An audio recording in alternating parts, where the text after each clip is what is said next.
Our service is streamed on YouTube. And YouTube, when people are looking at you, when you're looking at YouTube, you have this stuff down on the right-hand side, this list of other videos you might be interested in. There is a program algorithm that picks those for you based on various complicated factors. One of the factors is how popular a video is, meaning how many people have watched it.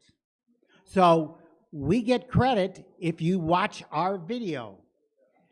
Okay, and the more people who watch it, the more likely it's going to appear on other people's YouTube page when they get there. So, but I've heard, but I didn't know how to do this. I had to figure this out. So, if you open up your phone, which, you know, your PIN number, your face, whatever it takes to get your phone open. Now, many phones do have a silent button on the left-hand side, top left-hand side. Don't worry about it. But when your phone is open, also below that on the left-hand side are two buttons. The top one increases the volume. The bottom one decreases the volume. Now, I think on a Samsung, I think it's a toggle switch, like a rocker switch. But if you push the bottom one, that turns the volume down. And in fact, of the ringer. So in fact, if you do it, there's a little bar that shows at the top, and it shows the volume going down. So you turn the volume all the way down. Now, that only turns the volume down for if your phone rings. So if someone calls you in, the volume's turned down, it's not going to disturb the service. Now, if you open up, you'll probably have, I don't know how familiar are you with you, but you have a browser, a program that gets you to the internet. Okay, on an iPhone, it looks like a little compass. On a Samsung, it's like a blue square with a globe in it or something. And you open that up, and that kicks in your browser. Usually goes to Google, depending on what browser. In some place, there's an address bar.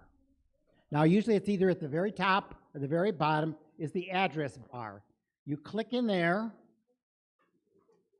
May have to do it a couple times. May take the old address and puts it all in blue, or you may have to click a little X button to get rid of the old address. But you type in UUFlint, FLINT.org. Let's do that. UUFlint.org.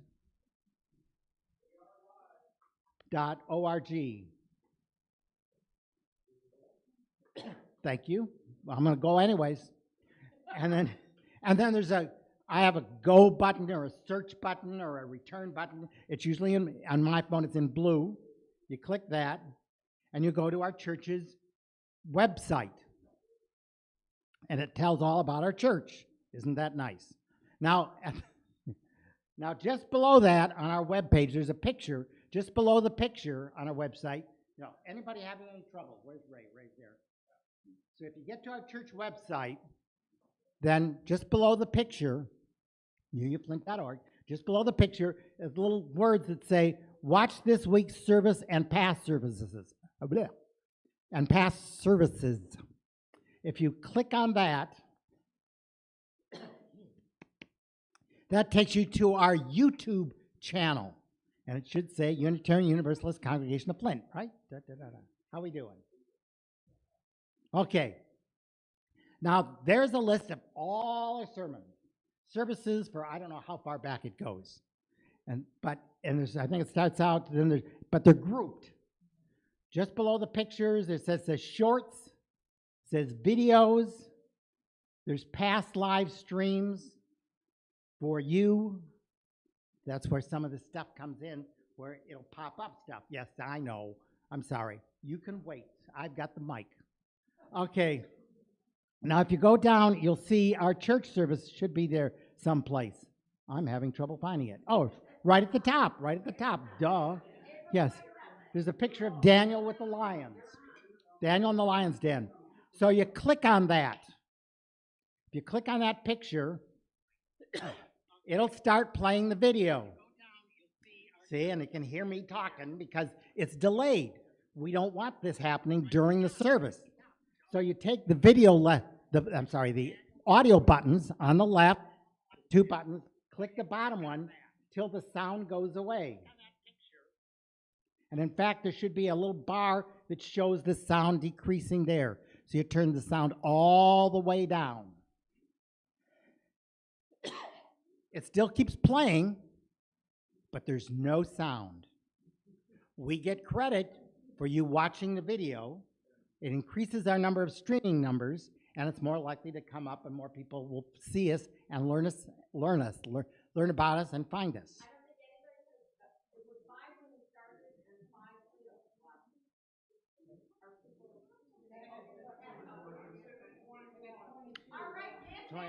So, yeah, there is a delay, and that's why we want to turn the volume down, is because it creates this weird, strange echo. Yeah.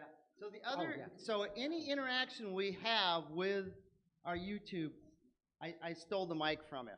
So if somebody wanted the mic, this is how you do it. You kind of edge him out. So anyway, there's the like button. If you hit the like button, the system recognizes you liked it. Anyway, any interaction, send each other notes. Please pass notes during the service. Like say, you're doing a great job, Thorpe. And then hit the like button. And then if you know somebody that might be interested in that service, hit the share button and send it to their email. Or have a cohort of people and we form a UU conspiracy where we've all watched it, but we share it with each other, and that racks up the points. So the like button is the thumbs up button. See, he had to go get his own microphone. Yep. Yes. Excuse me. Yes. So the other stuff is all additional stuff. What his stuff? Okay. Thank you. My voice is going. Good morning to those of you here in our sanctuary and to those of you who are viewing us online. My name is Jim Newtown, and I welcome you to the Unitarian Universalist Congregation of Flint, a progressive LGBTQ plus affirming religious community in which people are encouraged to be themselves without fear. If you would like more information about our faith tradition or this congregation, please feel free to talk with one of our ministers today or via their contact information found at uuflint.org. Visitors are especially invited to attend coffee hour downstairs today after the service and speak to any of us who would be happy to tell you about our congregation. Don't hesitate to walk up and talk to any of us. Some of us are a bit shy and may tend to not walk up and talk to you, but you feel free to walk up and talk to us. We'll try. We're trying to make an effort. Okay. You may also sign up for our weekly email newsletter by visiting our website, uuflint.org, scanning the QR code on the order of service. It's on the back, I believe. Oh, that one doesn't have it. Or by completing the card in the seat backs in the sanctuary, these pretty colored cards. That just puts you on our email list. Once a week, usually you get something. That's it. Please see the back of the order of service for details on the following announcements and other important information. And yes, I'm sorry, we got a bunch of announcements today. In the spirit of local engagement, today at noon, you're invited to come downstairs at noon and make rally posters. We have a few. Terry Cross made a few for us. The focus is to support our positive ideals to build a better future. Somewhere 12:30, 1 o'clock, we're going to take those messages and go out to the corner of Ballinger and Miller Road and have our own little demonstration. If you have questions, please see me, Jim Newtown, Terry Cross, or Chris Monk. Okay. Some Tales and Tunes auction items are still available. Find information on the back of your order of service. How quick are we going? Today is the last day to nominate a hardworking church volunteer for Volunteer of the Year. Nomination forms are in the hallway. The UU Worthy Now program is looking for accepting for pen pals for people incarcerated in the United States. If you are interested, please contact Reverend Lynn. This is a great way to help bring peace and justice to our nation's prison system.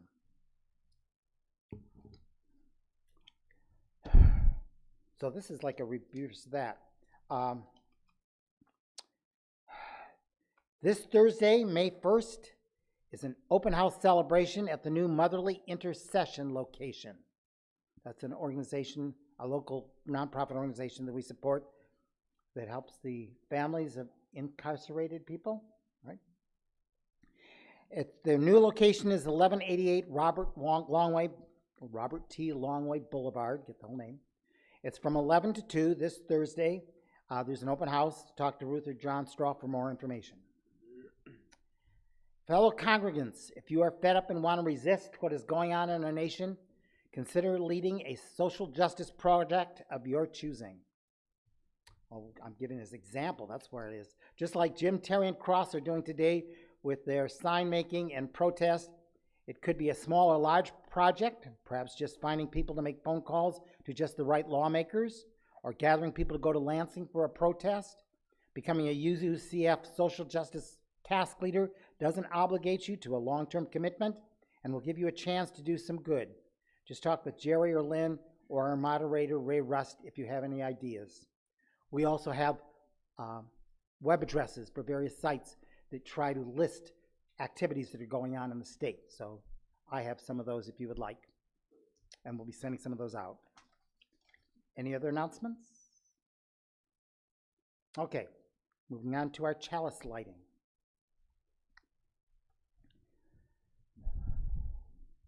A chalice lit in our midst is a symbol of our liberal faith, a faith that demands the living out of goodness sparked by the flame within each of us.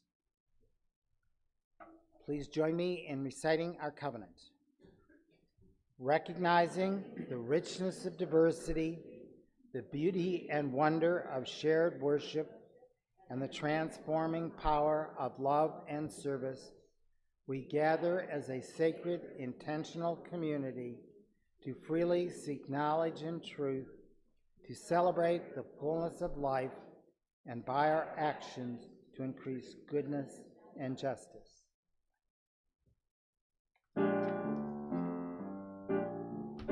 Oh, God said to Abraham, kill me a son. And Abe said, man, you must be putting me on. God said, no. Abe said, what? God said, you can do anything you want to do, Abe, but next time you see me coming, you better run.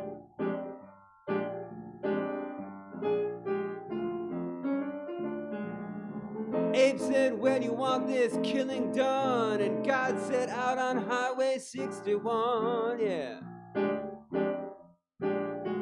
Well, Georgia Sam, he had a bloody nose. Welfare department, they wouldn't give him no clothes. He asked poor Howard, where can I go? Howard said, there's only one place I know. And Sam said, tell me quick, man, 'cause I gotta run.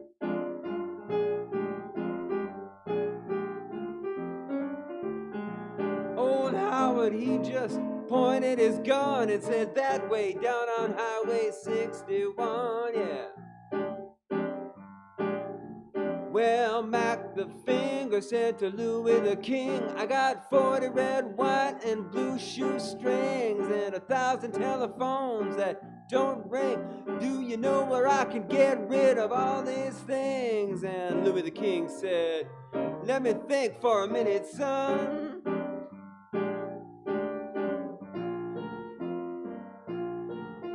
He said, yes, I think it can be very easily done. Just take everything down to Highway 61, yeah. Now the roving gambler, he was very bored, trying to create a next world war. He found a promoter who nearly fell off the floor. He said, I never engaged in this kind of thing before. But he said, yes, I think it can be very easily done.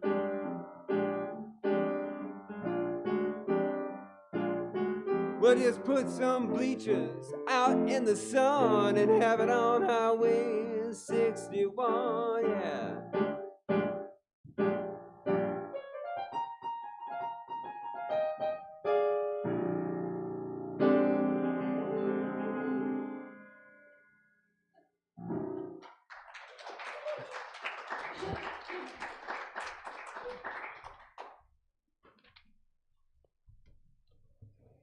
Everybody but should be awake now. We join with the earth and with each other this morning to bring new life to the land, to recreate the human community, to provide justice and peace, to remember our children, to remember who we are. We join together as many and diverse expressions of one loving mystery for the healing of the earth and the renewal of all life.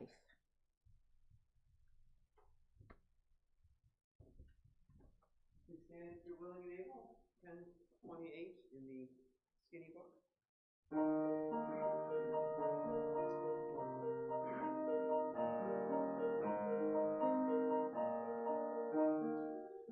From the light of days remembered burns a beacon bright and clear, guiding hands and hearts and spirits into faith set free from fear.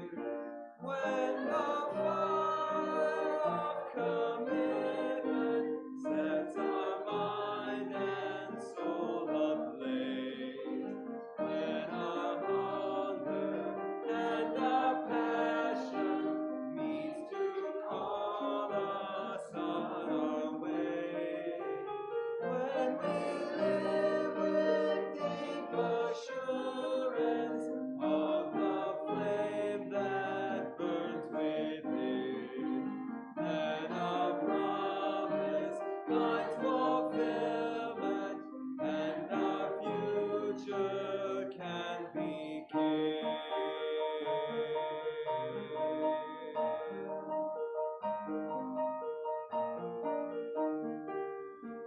From the stories of our living brings a song both brave and free, calling pilgrims still to witness through the life of liberty. When the fire of commitment sets our mind and soul ablaze, when our hunger and our passion meet to call us on our way, when we live with deep assurance of the flame that burns within, then our promise finds fulfillment and our future can begin.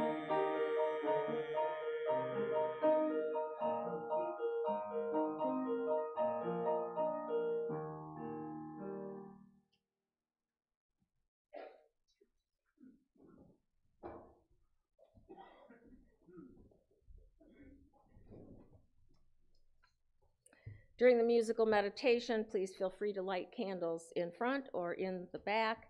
And of course, you can write in the book for publication in the newsletter. Our words for meditation this morning are those of Unitarian minister Theodore Parker, and they were written on the eve of the Civil War. I do not pretend to understand the moral universe. The arc is a long one, and my eye reaches but little ways. I cannot calculate the curve and complete the figure by the experience of sight, but I can divine it by conscience. And from what I see, I am sure it bends towards justice. Parker later repeated and defended his thoughts in a sermon, saying, I said the other day what I think now again, that all the great reforms which society is now panting for must be got by the slow and gradual advancement of the public mind. I am not discouraged by the present aspect of affairs. The night is long. The day is coming. The arc of the moral universe is long, but it bends towards justice. Let us enjoy the silence.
Amen and blessed be.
Our reading this morning is from the Hebrew Bible's book of Genesis, chapter 18. It is a story from an oral tradition of the early Bronze Age, somewhere around 3000 BC. That makes it something like 5,000 years old. Then the Lord said to Abraham, "The outcry over the sin of Sodom and Gomorrah is indeed great, and their sin is exceedingly grave. I will go down now and see whether they have acted as vilely and as wickedly as the outcry which has come to me indicates. And if not, I will know." So the two angelic beings went towards the city of Sodom as instructed. But Abraham stood before the Lord. Then Abraham drew near to the Lord and said, "Wilt thou indeed destroy the righteous with the wicked? Suppose there are 50 righteous within the city. Wilt thou destroy the place and not spare it for the 50 righteous who are in it? Far be it from thee to do such a thing, to slay the righteous with the wicked. Far be that from thee. Shall not the judge of all the earth do right?" And the Lord said, "If I find in Sodom 50 righteous, I will spare the whole place for their sake." Abraham answered, "Behold, I have taken upon myself to speak to the Lord, I who am but dust and ashes. But suppose 5 of the 50 righteous are lacking. Wilt thou destroy the whole city for the lack of 5? And the Lord said, "I will not destroy it if I find 45 righteous men there." Again Abraham spoke to him and said, "Suppose 40 are found there." The Lord answered, "For the sake of 40, I will not do it." Then Abraham said, Don't be angry, Lord, and I will speak. Suppose 30 righteous men are found there." The Lord answered, "I will not do it if I find 30 there." And Abraham said, "Behold, I have taken upon myself to speak to the Lord. Suppose 20 are found there." "For the sake of 20, I will not destroy it," answered the Lord. Then Abraham said, let not the Lord be angry, and I will speak again, but this once. Suppose 10 are found there." The Lord answered, "For the sake of 10, I will not destroy it." And the Lord went his way when he had finished speaking to Abraham. And Abraham returned to his place.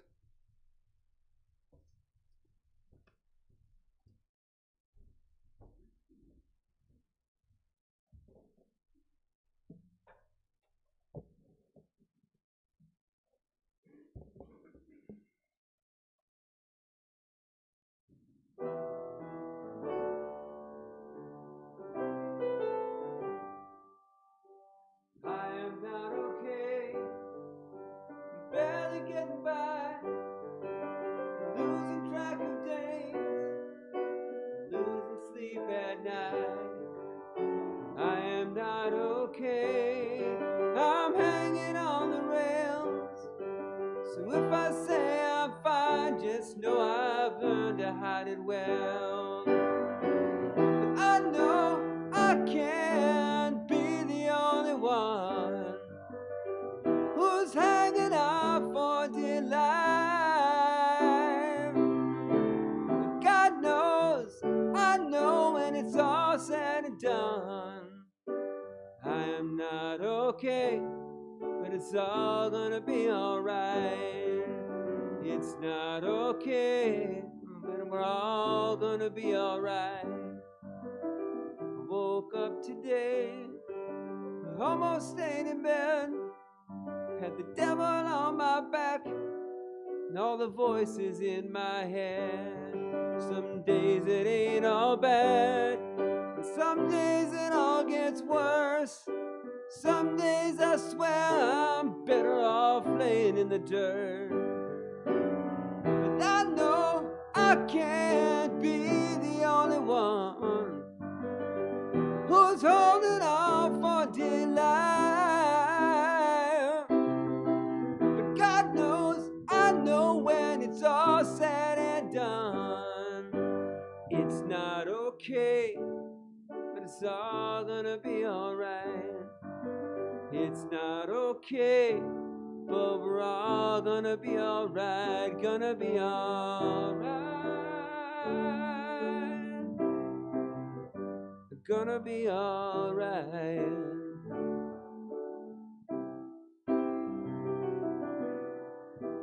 I know one day we'll see the other side, pain will wash away in a holy water tide, and we're all gonna be alright. But I know I can't be the only one who's holding on for dear life. I know, God knows, when it's all said and done, I'm not okay. It's all gonna be alright. It's not okay, but we're all gonna be alright. I'm not okay, but it's all gonna be alright.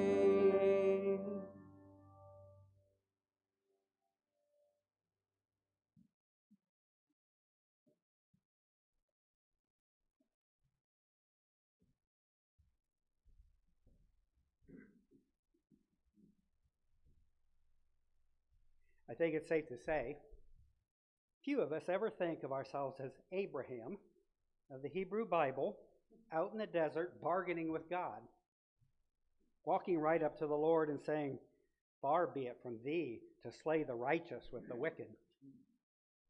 Shall not the judge of all the earth do right?" But we do say, especially lately, is there no justice in the world? Do we not say, can blameless, innocent people be treated so poorly in our nation? How can that be happening? We may not be addressing a God, but we are bargaining with the powers that be, all of them, wherever they are. Sometimes we look to the heavens and ask, where is the justice with this world? I think we are a lot more like Abraham than we know. And we probably never think about it, but we are definitely like Theodore Parker, asking, when do the good guys win? Saying, we are sure they win, but it may be a ways off at the end of this thing called the moral arc of the universe that bends towards justice. I think we're a lot like Theodore Parker and Abraham, saying, surely there must be some reason to be optimistic. We have some evidence to prove that it's reasonable, and so we want to believe that in the big picture, in the long run, at the end of the movie that is our life, the good guys win, and a bit more justice will prevail. He wrote in 1853, all the great reforms which society is now panting for will be got, must be got, by the slow and gradual advancement of the public mind. I am not discouraged by the present aspect of affairs. That's amazing, really, that he said that. Parker wrote those words when the people in their nation were being torn apart by slavery. He was also already experiencing the effects of his slowly progressing tuberculosis, but still, he was an optimist, and with good reason. He had seen enough victories and defeats to know how the world worked, and at the age of 34, Parker decided the Christian church should be the means of reforming the world, his very liberal Christian church. So he went to work proving that Christians should be more worried about following Jesus' admonition to care for the poor and less worried about fanciful doctrines that he was God on earth. And yes, that is exactly what a growing number of progressive Christians are thinking and doing today, 170 years after Theodore Parker. The Ministers Association got rid of Parker immediately for denying Christ's divinity, treating Theodore as an unclean outcast, even though his own congregation stood by him. He was devastated by the hatred directed at him.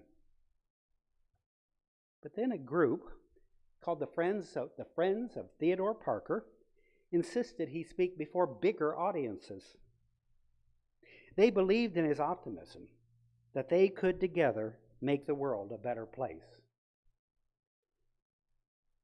They rented the Boston Music Hall, and Theodore was soon speaking before 2,000 people every Sunday.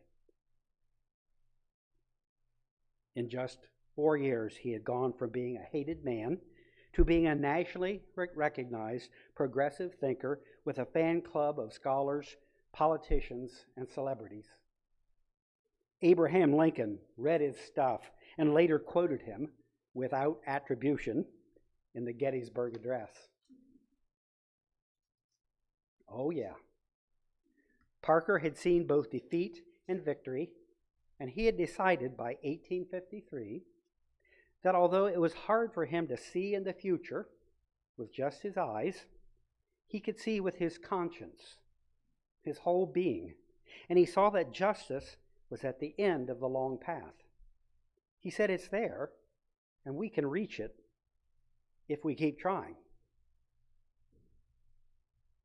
And now, doctors, scientists of the mind and body have proof that being optimistic whenever you possibly can is good for you and everybody around you. Overall, optimistic people tend to live 12 to 15% longer than pessimists and have an excellent chance of reaching exceptional longevity. On the other hand, the number one symptom of depression is sitting around being pessimistic and thinking about your problems.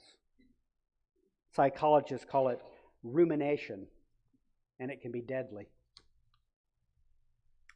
And the kind of optimism I'm talking about is not, oh, buck up there, it's not that bad. It goes way beyond that. It's the optimism that says, we, the human race, can get this right, and it may take blood, sweat, and tears, but the future can be better for our children's children. It's that kind of optimism. It's the optimism that recognizes that in 1820, 84% of the world's people lived in abject poverty. Today, only 9% of the Earth's people live in that kind of poverty. And now, a new, seemingly intractable problem. Some 90% of all the coral reefs in the world are now bleaching and dying because the oceans are too warm. How scary is that?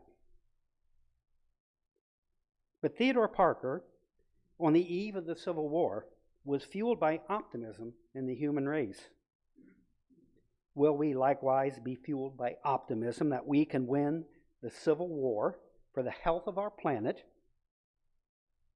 We know many creatures, great and small, will suffer, but can we end the war in the end? And is there really any healthy, productive alternative to a get out of our way optimism we are going to try? But now we live in a time when optimists get treated badly. Have you ever noticed the word foolish very often precedes the word optimist, as in, oh, you are a foolish optimist. But have you ever heard someone say, oh, you are a foolish pessimist? No.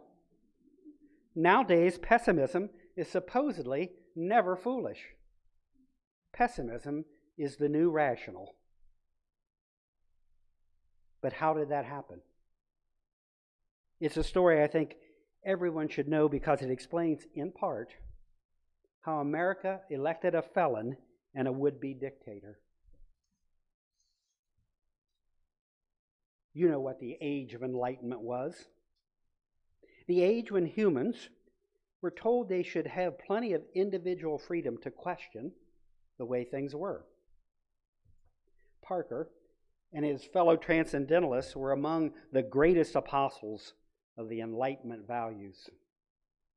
They were at the forefront of the women's rights movement, abolitionism, animal rights, prison reform, fair treatment for Native Americans, and finally, freedom of speech. You know the list. And the people who made the list held it up to the people who didn't want to see it, people who didn't care much about such reforms. Those people were very pessimistic about the chances of, or even the need for, progress. Letting women vote? What for? They hated such reforms and preferred the old ways. But during the age of reform, in which Parker lived and worked, and well into the 20th century, there was great progress, culminating in the civil rights, women's rights, and gay rights movements. It was slow, very slow, but gains were made on every item on that long list. But the progress was too slow for some, and there were still too many wars, too much racism, too much poverty. So some philosophers, most of them from France, oddly enough, decided all of those Enlightenment ideals were foolishly optimistic. Intellectuals became disillusioned with Enlightenment ideals and said they were pie-in-the-sky stuff. Humans aren't that good. Didn't World War II and the Holocaust prove that? They said we can't even know what truth is. And the end of humanity is more likely than the utopian progress predicted by the Enlightenment. Wow. That's a mean God to bargain with. They told their pessimistic story over many decades, and now it is by name called the postmodern age. It's a powerful story with some truths. But in the end, it is a belief no more valid, no more truthful than Parker's belief, the progressive belief, that we will find justice if we but seek it. The 18th chapter of Genesis is also a story that moved people for good or bad. And I suppose it's possible that a person called Abraham did get a visit from the God Yahweh himself, and they enjoyed a good debate over whether everyone in Sodom should be killed. But more likely, it is a well-considered attempt of an ancient people to describe how the world worked. Biblical scholars know it is from the Middle Eastern people who call God Yahweh. The story of Abraham trying to get God to lighten up is a culture's attempt to define a just God, a God they wanted, that they hoped existed. That hope, that belief, changed their culture, and modern humans do much the same thing with their stories. The modern academics that we need badly, we need academics, but they often sound like they think they also met God face to face, and having met him out on the desert, they know his or her mind, and they put it in their next book. Publish or die, as they say in colleges. If you don't get that book out with some fresh idea, you may be history yourself.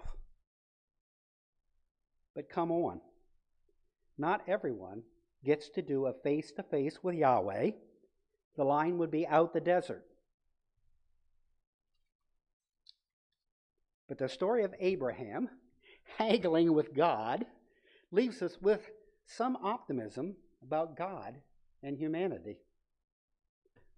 God seemed willing to come down a little bit during the bargaining session. But, wouldn't you know it, in the very next chapter, Yahweh burns down the city with a rain of burning sulfur. Only one guy, Lot, and his family escaped death. That's 4 total. And it wasn't even because they were righteous. They just got a special deal from the angels of death. Where's the justice in that? Where's the justice unless everyone in the city, truly were exceedingly grave sinners, deserving of death? Wow. He is a rough God in chapter 19. It is another story from the many storytellers who created what we call the book of Genesis. What a great job. Creating stories for the Bible. Probably didn't pay well, though, and you seldom got attribution. Now, this seldom happens with the Bible, but archaeologists are pretty sure there was a real city of Sodom that was suddenly destroyed. There is wide agreement that the ancient city of Tal el-Hammam could have suffered a catastrophic event similar to the biblical description of Sodom. Studies suggest that around 3,600 years ago, the city was obliterated by a massive airburst caused by a meteor explosion. So, the desert storytellers of Genesis were very likely trying to explain what happened and what kind of a God would let or make such a thing happen. At some point in history, biblical commentators decided the sin of Sodom was that it was a place where gay people hung out. You know, like Puerto Vallarta on the Pacific Ocean, Sagatuck on Lake Michigan, but in this case, on the Dead Sea. That may have been true. And back then, to put it mildly, a gay resort town was not always smiled upon in Old Testament times. The story of the destruction of Sodom was about a pessimistic, unforgiving God, and it was just a story, the reflection of an ancient people who kept it alive. Some of you probably remember how the evangelists, Jerry Falwell and Pat Robertson, said the destruction of the Twin Towers on 9/11 was a result of America's acceptance of gay people. That was perfectly good Bronze Age theology. And they were just telling the story of their idea of the way the world works. Everyone, it seems, gets a chance.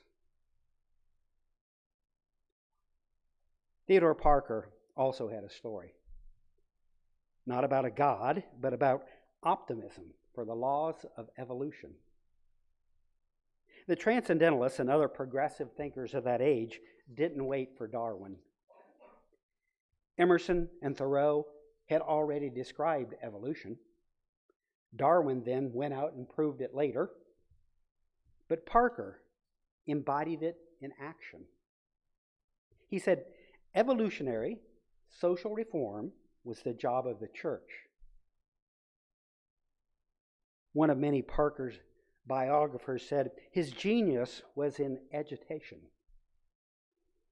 He served on committees, circulated petitions, lectured, wrote, preached, formed the Boston Council of Reformers, composed of nearly every Boston bigwig you could think of, that held meetings normally lasting 6 hours each. And in his spare time, he hid runaway slaves in his house. He was sure the arc of history bent towards justice, and he was bending it in that direction with his own hands. That was his story. But no matter how unhelpful, how unhealthy, or pessimistic you think the other person's story might be, we still need to listen to it. That is, both compassionate listening and resisting the idea that only we have been talking with Yahweh and know how the world works.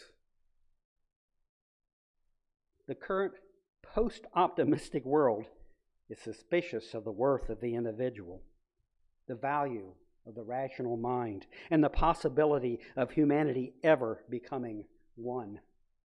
That's romantic BS, according to many postmodernists. But we should look at those positions respectively. Take, for example, what might seem like the uncontroversial act of singing African American spirituals in our services right here, or doing a Day of the Dead service once a year. In our postmodern world, these are now considered stealing another culture, similar to colonizing another country. Well, that's worth thinking about. So Lynn and I are careful to explain in a prologue that our Day of the Dead service is meant to honor and thank that culture. We proclaim with love that we went to carefully borrow a piece of their holy tradition for a while so we can learn for it. We also make sure the order of service says African American spiritual when we sing one. So we can learn from the pessimism of today's academics. But when the world starts believing all of the pessimistic story and believes everyone in Sodom needs to die, we should use our rationality and investigate the story. I think we have a slide here that shows how to investigate. From the Venerable, as far as some of us are concerned, Noam Chomsky, we learn that he rarely confronts his postmodern opponents in their own terms because he can't make any sense of it. He calls it meaningless. Many others, some of them from France where postmodern thought originated, they say the same thing and admit it. And I quote, 10% of it or more is incomprehensible BS peddled to the French people who expect it. Christopher Hitchens argued that postmodernists wear people down by boredom and semi-literate prose. Philosopher Daniel Dennett says it produces conversations in which nobody is wrong and nothing can be confirmed. An English philosopher, Roger Scruton, wrote, postmodernist writers who say there are no truths or that all truth is merely relative are asking you not to believe them. So I don't. Now I know, believe me, I know. All of this can seem very abstract. But perhaps the following will make it real because it helps explain why a felon and budding dictator is our president. In trying to explain how it happened, CNN commentator, Princeton scholar, and civil rights activist Van Jones said of his party, calling everybody sexist and racist and transphobic and every other name, and then saying, but please follow us.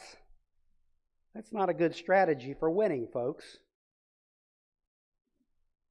It was at least the second time he had delivered that message on national TV. All of that hatred that Van Jones and now many other scholars are talking about are products of postmodern pessimism. Pessimism that says, in effect, all people do not have inherent worth and dignity. That's why that's been lowered to paragraph 2 in our own article 2. It's controversial, according to the postmodern thought of many scholars. It's a pessimism that says, in effect, not only don't they have inherent worth and dignity, but it encourages ideas like all white people are racist regardless what is in their heart and mind. All men are sexist. It says, don't even try to be rational. You can't do it, so go with your emotions and stick with your own identity group. That is the greatest good. It's very like the story that there was not one righteous person in all of Sodom. And that story, told over and over, gets you a leader who specializes in making all of that hatred a reality. So, how does one end such an unhappy message? Optimistically, of course, but not with foolish optimism. The optimism is in that we get to write the next story, as did Theodore Parker. Our story won't deny the pain and suffering Americans and the planet and many of its people are now experiencing. It will be optimistic in that it believes people are capable of greater and greater things, and that we are capable of coming out of this. Was Parker an idealistic utopian optimist? Heck yes. Is there a reasonable alternative? Idealists reach for the stars, and if they fall short of their ideals, they are still left closer to heaven. By 1858, Theodore Parker's health was failing rapidly from his tuberculosis. One Sunday, his congregation at the music hall was waiting for him. Where was he? He was never late. Then Deacon Manley rushed up the platform steps with a slip of paper in his hand. He opened it and read Parker's note of explanation. I shall not speak to you today, for this morning, a little after 4 o'clock, I had a slight attack of bleeding from the lungs or throat. A slight attack of bleeding from the lungs or throat. Okay. He went on. I intended to preach on the superiority of goodwill to man over theological fantasies. Typical Parker stuff.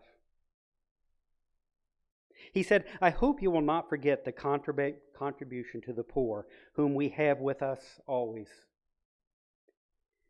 I don't know when I shall again look upon your welcome faces, which have so often cheered my spirit when my flesh was weak. May we do justly, love mercy, and walk humbly with our God.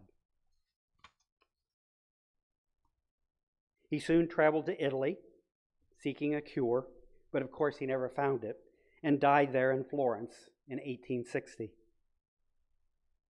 100 years later, Martin Luther King used Parker's optimistic words many times from his own pulpit. He used them to convince the nation that Black Americans would finally, inevitably, get justice if they claimed it as their right. Does the arc of the moral universe that is so hard to see, does it bend towards justice? I think it's up to us.